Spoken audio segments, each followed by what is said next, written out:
जिस तरह लोगों से मिल रहे हैं भारत जोड़ो यात्रा के बाद, वो लगातार कभी मोटर मैकेनिकों के बीच में जा रहे हैं, तो कभी ट्रैक्टर चला रहे हैं, तो कभी ट्रक चला रहे हैं, कभी किसी हरियाणा के किसी खेत में जाके धान की रोपाई कर रहे हैं, कभी उन लोगों को घर बुला के खाना खिला रहे हैं, कभी एक सब्जी वाले सज्जन जो गरीबी के कारण, कम पैसों के कारण, महंगाई में सब्जी नहीं खरीद पा रहे थे, उनके आंसू उन्होंने देखे सोशल मीडिया पे, तो उनको लेके अपने घर बुलाया। तो ये सब वो कर रहे हैं। मंदिर को आगे करके भारतीय जनता पार्टी ने 1991 का लोकसभा चुनाव लड़ा, 1996 का लोकसभा चुनाव लड़ा। राहुल गांधी 2 जगह से लड़े चुनाव, और अमेठी की बजाय अगर कहीं वो हिम्मत करके बनारस से लड़ जाए तो एक बड़ा संदेश जाएगा। नमस्कार, मैं हूं संजय शर्मा। आप देख रहे हैं 4PM न्यूज नेटवर्क। देश का चुनाव अभी 8-10 महीने बचे हैं लोकसभा चुनाव में, लेकिन राजनीति रोज गर्म हो रही है। हर दिन कोई नया मुद्दा आता है, पॉलिटिकल तापमान बढ़ जाता है। हर व्यक्ति के जहन में एक ही सवाल कि क्या होगा 2024 में। जिस व्यक्ति से पूछो, जिस व्यक्ति से बात करो, वो ये सवाल जरूर पूछता है। ये सब जान गए हैं कि 2014 और 2019 जैसा माहौल अब नहीं है देश में। जो प्रधानमंत्री नरेंद्र मोदी का जो जादू था, जो जादुई चेहरा था, जो लोग उनको भगवान विष्णु का अवतार कहते थे, उन सबके सपने टूट गए हैं। सपने इसलिए टूटे हैं क्योंकि अपने ऊपर आके टिक गई है। अपनी परेशानियां जिंदगी में बढ़ गई हैं। लोगों को समझ आ रहा है कि ख्याली बातें करना, हिंदू मुसलमान के फसाद पैदा करना और खुद की परेशानियों से जूझना अलग अलग बात है। गोदी मीडिया के चैनलों पे तीसरी अर्थव्यवस्था और दुनिया में क्रांति करने वाली बातें हो जाती हैं, अगर गांव देहात में जाएंगे तो आपको पता चलेगा कि जीना कितना मुश्किल है। महंगाई ने तबाह कर दिया है। देश के 80 करोड़ लोगों को 2 वक्त का राशन दिया जा रहा है, वरना देश में गृह युद्ध हो जाए। ऐसे में सवाल ये उठता है कि राजनीति किस दिशा में जा रही है। मैंने सोचा आज मैं आपकी बात देश के उस शानदार पत्रकार से कराऊं जिसको आप तमाम टीवी चैनलों में देखते रहते हैं, तमाम बड़ी बड़ी बहस के मुद्दों में आप सुनते रहते हैं। देश के उन चंद पत्रकारों में से हैं जो देश की राजनीति को हथेली की तरह जानते हैं, एक एक राजनेता को बहुत अच्छी तरह से जानते हैं, देश की राजनीति का तापमान जानने में बहुत आगे रहते हैं। तो अमर उजाला के सलाहकार समूह संपादक हैं, बहुत उत्तर प्रदेश की राजनीति को खास तौर से बहुत जानते हैं। आज के इस इंटरव्यू में वो देश की राजनीति और राहुल गांधी और नरेंद्र मोदी की राजनीति को लेके कुछ बड़े खुलासे करने जा रहे हैं, तो जरूर सुनिएगा ये पूरा इंटरव्यू, आपको कई नई बातें समझ आएंगी। स्वागत है विनोद जी आपका, और हम बहुत दिनों से चाह रहे थे कि आपसे बातचीत की जाए, लेकिन देश के जितने बड़े बड़े टीवी चैनल हैं वो केवल आप ही को दिखा रहे थे, तो मुझे लगता था कि आप टीवी चैनलों से छुट्टी पाएं तो हम लोगों के पास में भी आए।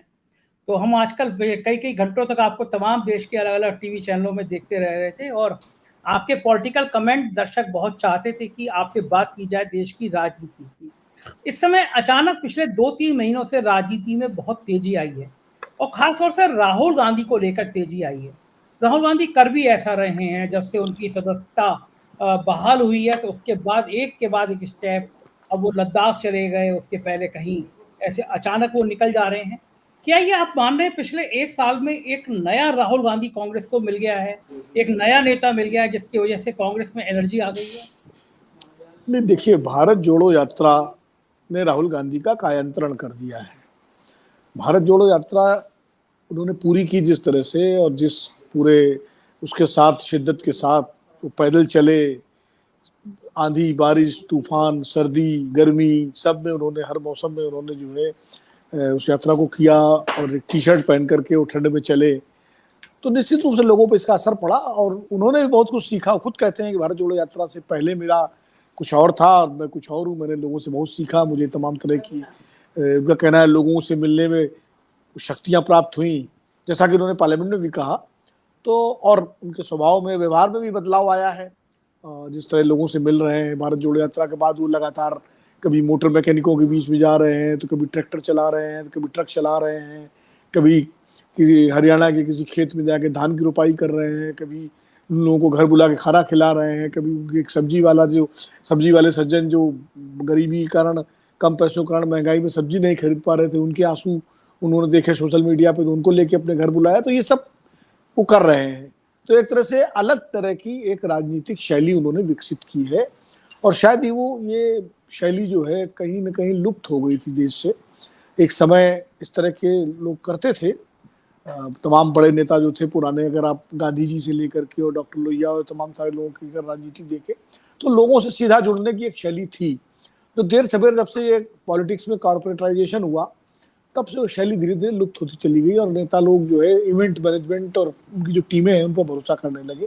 तो राहुल गांधी थोड़ा उसको, उस शैली को दोबारा उन्होंने अपनाया है, और ये एक उनकी मतलब एक नया रूप है, एक नई सफलता। इसीलिए आप देखिए जो सोशल मीडिया पर तमाम तरह के मीम्स बनते थे उनको लेकर के, अब वो एक तो कम हो गए, या कम नहीं भी हुए तो उनके टेकर्स बहुत कम हो गए। जैसे पहले लोग तुरंत फॉरवर्ड करते थे, तुरंत जो है उनको उसमें एंजॉय करते थे, वो सब हमें नहीं लगता, क्योंकि पहले मेरे पास भी बहुत सारे आते थे। अब उनकी संख्या बिल्कुल नगण्य हो गई आने वालों की, यानी फॉरवर्ड कम हो गया तो कम हो गया। तो इस तरह से बदलाव तो आया है, और सोशल मीडिया पर भी उनकी लोकप्रियता बढ़ी है। लेकिन ये विनोद जी, ये जो लोकप्रियता बढ़ी है, वो लोकप्रियता 2024 तक कांग्रेस किस रूप में भुना पाएगी? राहुल गांधी का किस हद तक यूज कर पाएगी, और क्या वो वाकई में कामयाब यूज हो पाएगा, आपको लगता है? देखिए, कांग्रेस पार्टी कैसे करेगी ये तो कांग्रेस पार्टी अपना तय करेगी, रणनीति वो बनाएगी। मैं तो एक विश्लेषक के रूप में, एक राजनीतिक पत्रकार के रूप में देखता हूं कि राहुल गांधी अब वो राहुल गांधी जो भारत यात्रा, जोड़ो यात्रा से पहले लाइबिलिटी लगते थे, वो अब एसेट बन गए हैं कांग्रेस पार्टी के लिए। और कांग्रेस के वर्कर भी इस बात को मानने लगे। बहुत सारे ऐसे कांग्रेस के वर्कर और नेता जो पहले राहुल गांधी को लेकर तमाम तरह की टिप्पणियां किया करते थे निजी रूप से, ऑफ द रिकॉर्ड, अब वो खुद इस बात को मानते हैं कि राहुल गांधी में जो बदलाव आया है उसका बड़ा फायदा मिल रहा है। अब देखिए, जिस तरह से कर्नाटक के चुनाव में राहुल गांधी ने प्रचार किया, उसका फायदा मिला। गुजरात वो नहीं गए, शिमला भी शायद वो गए होंगे, एक आध बार गए होंगे, लेकिन चुनाव पार्टी वहां जीती। खाली एक व्यक्ति के असर से पार्टियां नहीं जीतती हैं, व्यक्ति या नेता का असर भी होता है, लेकिन साथ साथ पार्टियों का संगठन, पार्टियों की रणनीति, कार्यकर्ताओं का उत्साह, ये सारी चीजें होती हैं जब किसी पार्टी को सफलता दिलाती है। भारतीय जनता पार्टी का तंत्र, भारतीय जनता पार्टी का सारा जो ताकत थी, उसको सफलता तब मिली जब मोदी जी की लोकप्रियता बढ़ी, और मोदी जी एक उभरते हुए नेता के रूप में सबके सामने आए और उसने एड ऑन किया। तो ये दोनों चीजें मिलकर होती हैं, पार्टी के संगठन का ढांचा, उसकी रीति नीति, रणनीति। तो अब राहुल गांधी का जिस तरह से कायंत्रण हुआ है, जिस तरह की लोकप्रियता में इजाफा हुआ है, तो निश्चित रूप से कांग्रेस पार्टी हमसे आपसे ज्यादा समझ रही होगी इस बात को, और शायद इसीलिए राहुल गांधी अभी भी कांग्रेस का फेस है। मल्लिकार्जुन खड़गे साहब अध्यक्ष हैं कांग्रेस पार्टी के, लेकिन फेस राहुल गांधी ही है। तो आने वाले चुनाव में 2024 की आप बात कर रहे हैं, उसके पहले मध्य प्रदेश, राजस्थान, छत्तीसगढ़, तेलंगाना और मिजोरम के जो विधानसभा चुनाव हैं, उनमें भी टेस्ट होना है इस बात का कि पार्टी राहुल गांधी का कैसे, किस तरह से राजनीतिक इस्तेमाल करती है। अब ये तो प्रचार, क्योंकि भारत जोड़ो यात्रा का दूसरा चरण भी शुरू होना है, जैसी चर्चा चल रही है, शायद अक्टूबर से वो शुरू करेंगे, 2 अक्टूबर से। अभी मतलब आधिकारिक रूप से कुछ नहीं कहा गया, लेकिन इस तरह की खबरें आ रही हैं।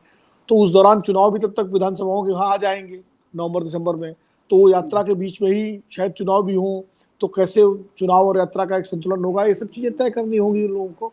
लेकिन निश्चित रूप से कांग्रेस पार्टी चाहेगी कि राहुल गांधी की जो बदली हुई छवि है उसका वो लाभ, राजनीतिक लाभ उठाए इन विधानसभा चुनावों में, और अगर इसमें सफलता मिलती है तो आगे फिर लोकसभा चुनाव में भी उठाएगी। विनोद जी, लगभग 150 से ज्यादा सीटें ऐसी हैं जहां पे कांग्रेस और भारतीय जनता पार्टी में आमने सामने मुकाबला होता है। वहां पे अगर जो मुकाबला होगा तो राहुल बनाम मोदी ये कांग्रेस को ज्यादा सूट करेगा, या खड़गे बनाम मोदी ये ज्यादा सूट करेगा? कौन बड़ा नेता ऐसा है इन दोनों में जो मोदी का मुकाबला करने में, जिसका चेहरा सामने आए तो कांग्रेस को ज्यादा फायदा हो सकता है? देखिए संजय जी, कांग्रेस तो नहीं चाहेगी कि मोदी बनाम किसी लीडर का चुनाव हो, न वो राहुल न खड़गे, क्योंकि इंडिया अलायंस जो है वो बना ही इस शर्त पर है कि पार्टी किसी को प्रोजेक्ट नहीं करेगी, और इंडिया अलायंस किसी को प्रोजेक्ट नहीं करेगा चुनाव में। प्रधानमंत्री का फैसला चुनाव के बाद होगा।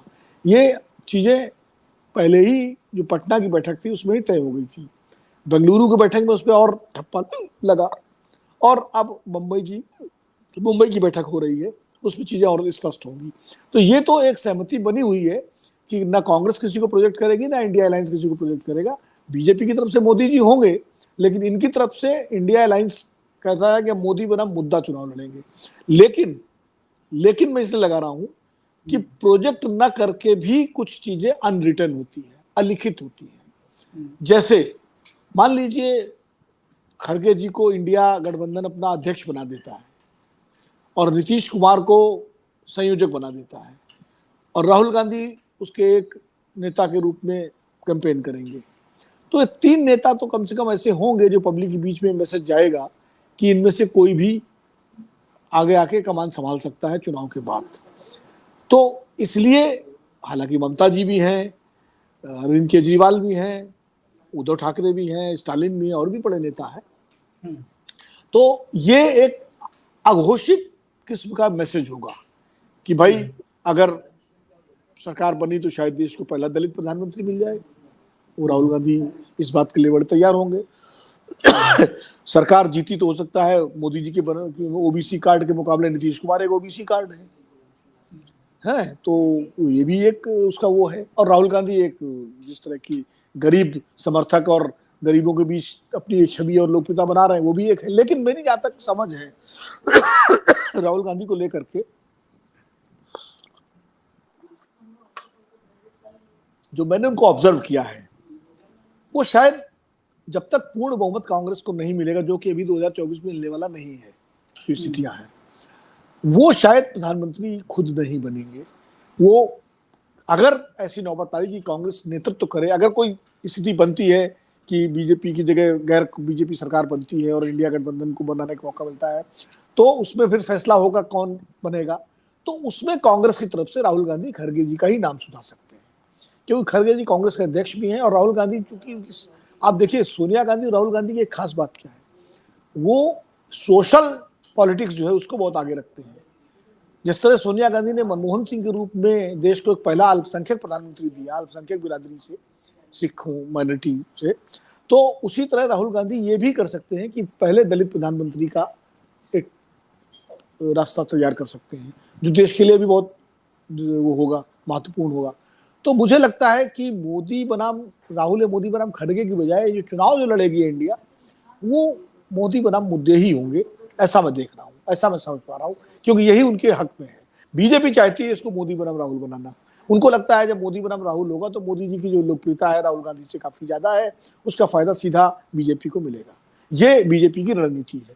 कांग्रेस या इंडिया गठबंधन इस बीजेपी की इस चाल में फंसने वाला नहीं है। वो अपने तरीके से स्पष्ट है इस मामले में कि वो चुनाव सामूहिकता के आधार पर ही लड़ेंगे। तो विनोद जी, ये राम जन्मभूमि का जो मुद्दा था, राम मंदिर तैयार हो जाएगा जनवरी तक, तो आपको क्या लगता है जिस हिसाब से हरियाणा में कुछ प्रयोगशालाएं खोली गई, कर्नाटक में बजरंगबली का नाम लिया गया, जो फेवरेट है किसी पॉलिटिकल पार्टी का कि उसको धर्म के आधार पर राजनीति करनी है, तो जब धर्म का उफान होगा तो उसमें खड़गे जी का दलित कार्ड, नीतीश का पिछड़ा कार्ड, मतलब मेरे कहने का मतलब है मंडल बनाम कमंडल की अगर राजनीति इस दिशा में देश जा रहा है, तो कौन सी राजनीति 2024 में भारी पड़ सकती है, मंडल की या फिर कमंडल की? देखिए, मंडल और कमंडल की राजनीति का दौर 1990 से शुरू हो गया था, जब बीपी सिंह ने मंडल आयोग लागू किया और अडवाणी जी रथ लेकर के निकले। और उसी दौर में पिछले 20 साल तक, आप मान के चलिए 20 या 30 साल हो गए तक देश की राजनीति चलती रही है। और मंडलवादी पार्टियां जो अपने को कहती हैं, मुलायम सिंह यादव जी की समाजवादी पार्टी, लालू प्रसाद जी की राष्ट्रीय जनता दल, नीतीश कुमार जी का जनता दल यू, बहुजन समाज पार्टी मायावती जी की, ये सब मंडलवादी, ये सामाजिक न्याय की पार्टियां हैं। लेकिन एक समय के बाद क्या होता है संजय जी, कोई भी मुद्दा हो, चाहे वो मंदिर का मुद्दा हो चाहे मंडल का मुद्दा हो, एक उसकी आयु होती है, ऑप्टिमम वो होता है, और वो ऑप्टिमम लेवल दोनों मुद्दे लगभग पहले चरण का पा चुके हैं। देखिए 2014 में आप ध्यान दीजिए, 2014 में नरेंद्र मोदी जी जब जीते 283 सीटें लेकर के आए, तो मंदिर का मुद्दा कहां था? मंदिर का मुद्दा भाजपा के घोषणा पत्र में अंदर था, 6-7वें पन्ने में। मंदिर को आगे करके भारतीय जनता पार्टी ने 1991 का लोकसभा चुनाव लड़ा, 1996 का लोकसभा चुनाव लड़ा, लेकिन दोनों में भाजपा को पूर्ण बहुमत नहीं मिला। भाजपा को ज्यादा सीटें आई जब भाजपा ने अलायंस किया, तमाम पार्टियों से एनडीए बनाया, और अटल बिहारी वाजपेयी का चेहरा था, उदारवादी चेहरा। उसके बाद भी बहुमत नहीं मिला, 188 सीटें 146 सीटें मिली थी दोनों बार, 98 और 99 में। लेकिन 2014 में भारतीय जनता पार्टी को जब 283 सीटें अकेले मिलती है तो मंदिर नहीं था वहां। उसमें क्या था? सुशासन, गवर्नेंस, डेवलपमेंट, कास्ट इक्वेशंस, और साथ साथ मंदिर का हिंदुत्व भी था। मैं इसीलिए कहता हूं कि 2014 में जो भाजपा की सरकार बनी उसमें जाति समीकरणों की ईंटें, हिंदुत्व का सीमेंट, गवर्नेंस का पलस्तर और डेवलपमेंट का पेंट, ये 4 चीजें थी, 4 का पैकेज था। तो मंदिर का जितना लाभ भारतीय जनता पार्टी को मिलना था वो 2014 तक आते आते सब सीमेंटेड हो गया। 2019 में मंदिर नहीं था, मंदिर तो बनवाया नहीं था।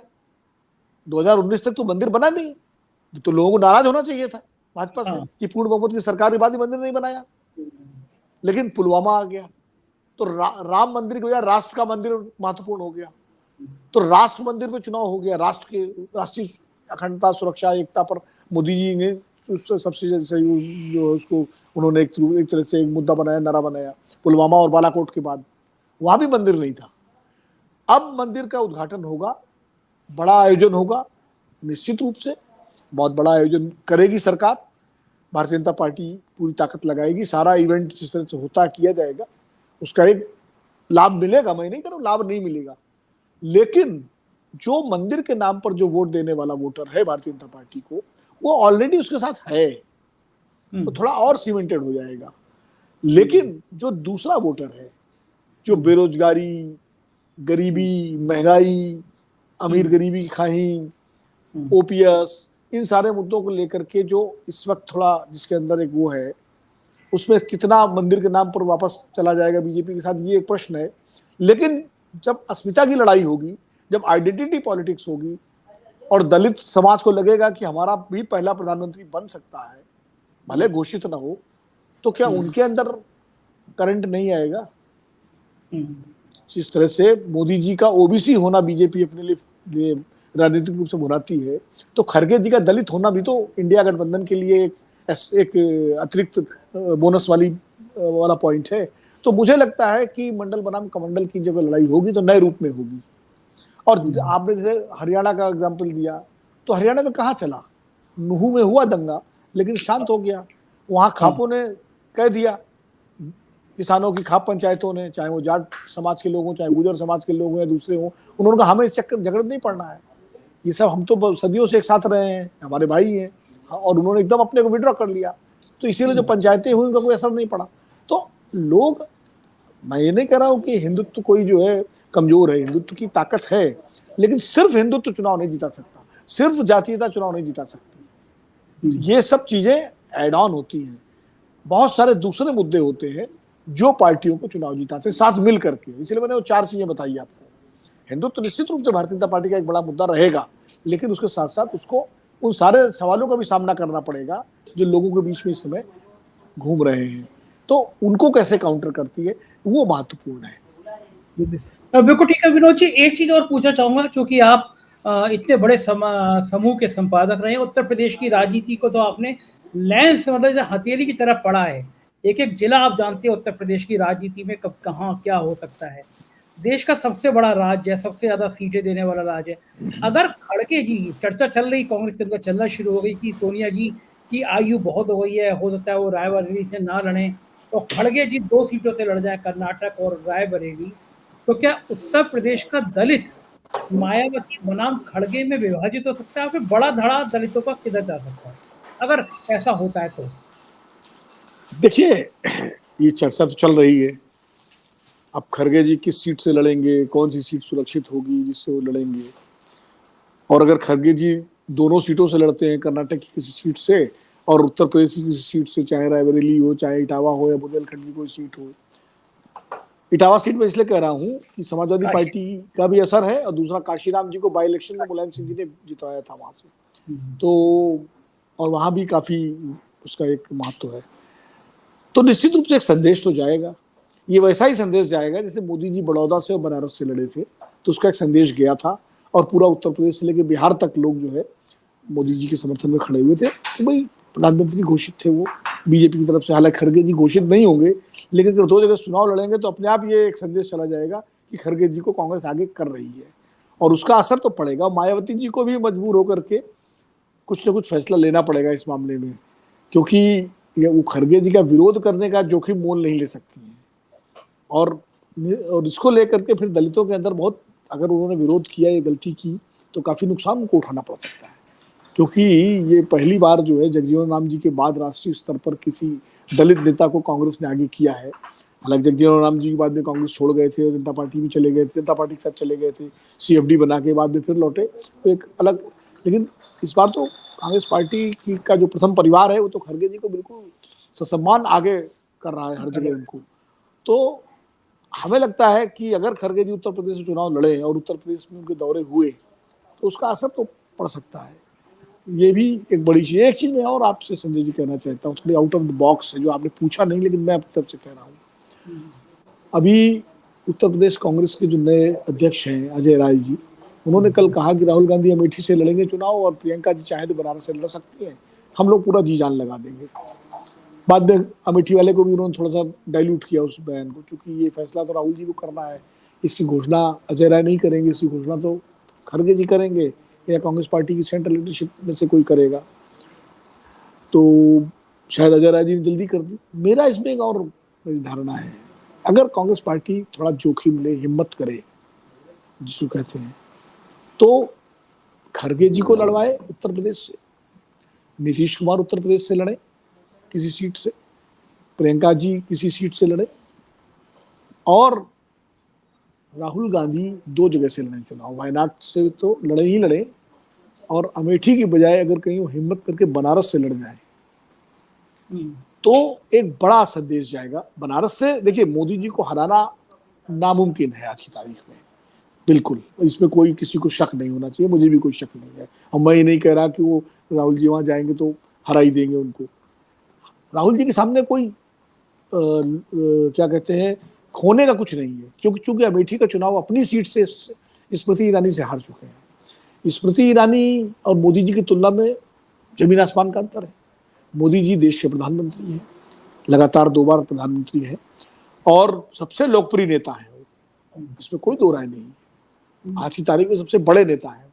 उनके सामने अगर राहुल गांधी चुनाव लड़ते हैं, और तो पहला तो संदेश ये जाएगा कांग्रेस के कार्यकर्ताओं में कि भाई हमारा नेता सीधे टक्कर ले रहा है। हाँ। और एक अपने आप कार्यकर्ताओं में जोश आता है। अरे बिल्कुल, मैं उदाहरण देता हूँ, जैसे राजनारायण जी जब 1971 में इंदिरा गांधी के खिलाफ चुनाव लड़े तो जोश आया कार्यकर्ताओं में। वो ठीक है, चुनाव हार गए, बाद में मुकदमा चला, इलाहाबाद हाईकोर्ट के फैसले से इंदिरा गांधी को अयोग्य ठहराया गया, लेकिन जोश आया। वो जोश इतना आया कि जेपी आंदोलन तक उसी चुनाव से निकला। और फिर 77 में जब राजनारायण जी दोबारा वहां से लड़े तो ऐसा जोश आया कि रायबरेली भी कांग्रेस हार गई और अमेठी भी हार गई, संजय जी भी हार गए चुनाव। तो जोश कार्यकर्ताओं में आता है।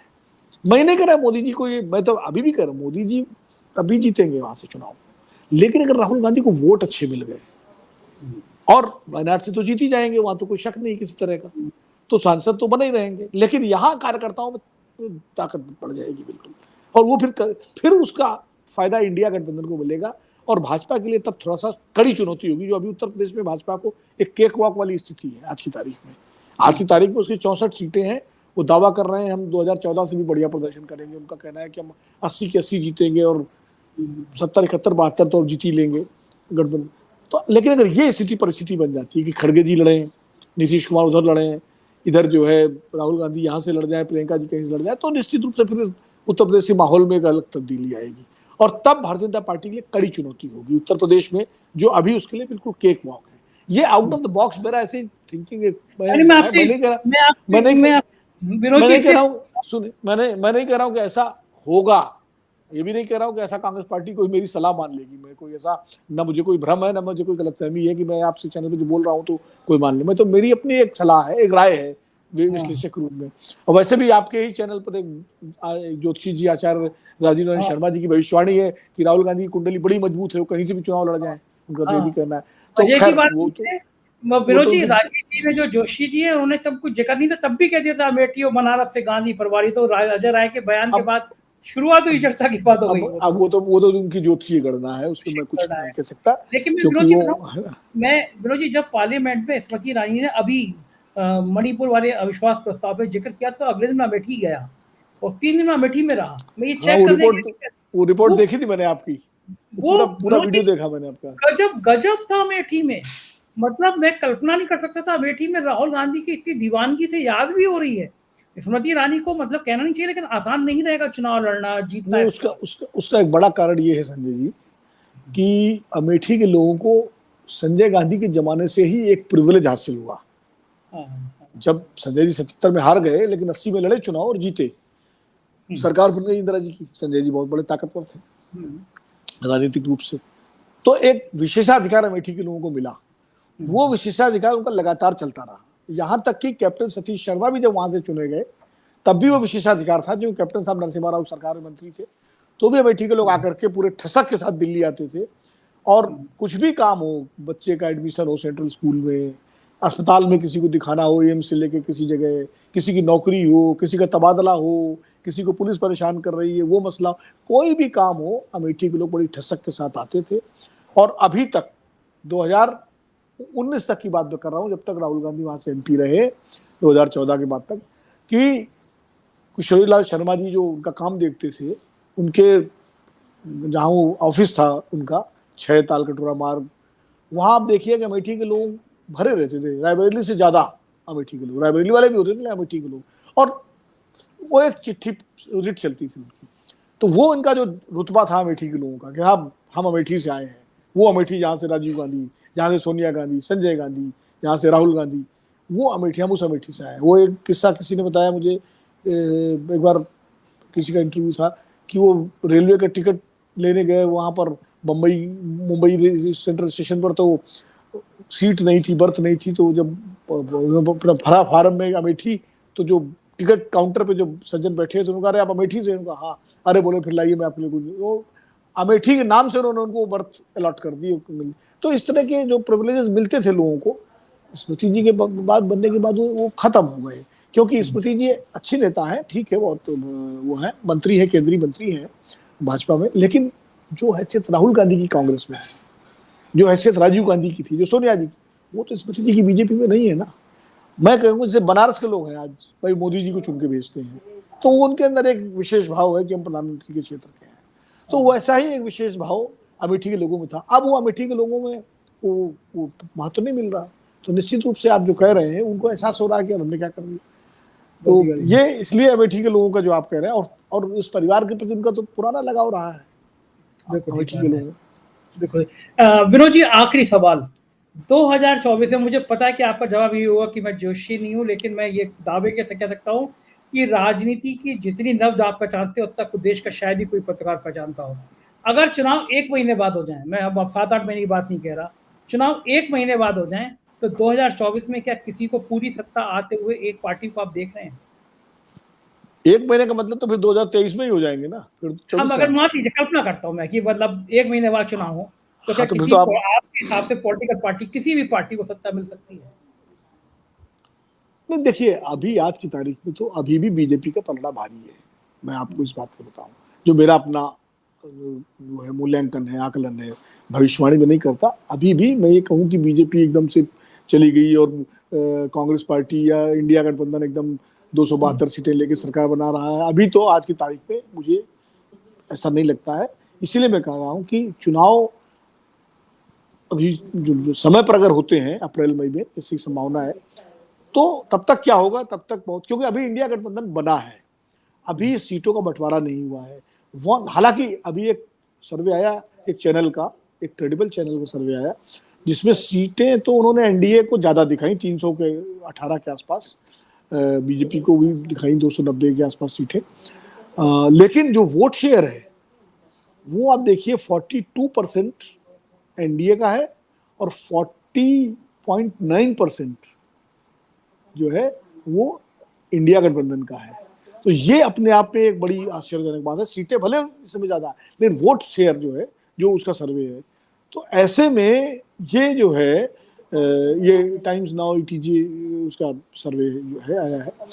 अब वोट शेयर अगर ऐसा है, अच्छा, ये तब का सर्वे है जब इंडिया गठबंधन बना ही बना था। अभी इंडिया गठबंधन में सीटों का एडजस्टमेंट होना है, तालमेल होना है, संयोजक कौन होगा, अध्यक्ष कौन होगा, कॉमन विजन प्रोग्राम क्या होगा, विजन डॉक्यूमेंट क्या होगा, कहाँ, तो ये सारी चीजें अभी अभी उनको, उनकी रैलियां होनी है, उनकी मीटिंगें होनी है, इधर से भी होंगी, बीजेपी की भी होंगी। तो तब बहुत गंगा जमुना का पानी जो है बहेगा और सामाजिक और राजनीतिक क्षेत्र में बहुत ही ज्यादा आलोड़न होगा।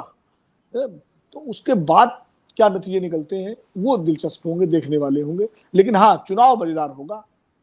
मतलब अभी तक की जो स्थिति है, एक तरफा चुनाव नहीं होगा, लेकिन आज की तारीख में जो आप कह रहे हैं, अभी तक जो है एनडीए का पलड़ा भारी है। बढ़िया, बहुत बहुत शुक्रिया, आपने अपने व्यस्त समय से हमको समय दिया विनोद जी, और बहुत सारी जानकारी आपसे हमने हासिल की। शुक्रिया, थैंक यू। तो ये थे विनोद अग्नोत्री जी, और आपने सुना किस तरह बेबाक तरीके से इन्होंने विश्लेषण किया, और बड़ी बात यह कही कि राहुल गांधी को नरेंद्र मोदी के खिलाफ चुनाव लड़ लेना चाहिए। अपनी राय से जरूर अवगत कराइएगा कैसे लगा आपको ये इंटरव्यू, क्योंकि आपकी राय हमारे लिए बहुत मायने रखती है। शुक्रिया, थैंक यू।